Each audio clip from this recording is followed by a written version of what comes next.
How to customize the Summary tab in the iPhone's Health app.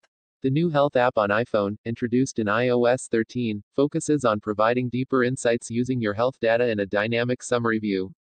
But if you want some consistency, here's how you can customize the Favorites section in the Summary tab. When you open the Health app, you'll see two tabs, Summary and Browse.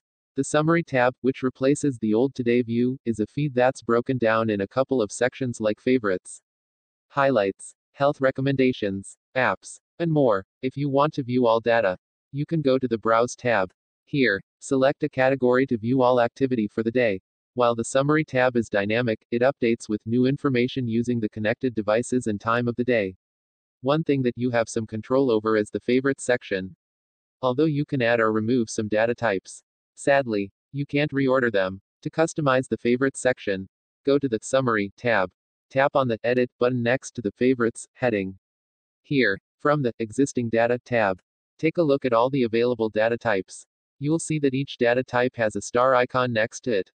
You can tap on the star icon to enable or disable the data type in the Favorites section. Once you're done customizing, tap on the Done button. When you come back to the Summary view, you'll see the activity data you've marked as a favorite.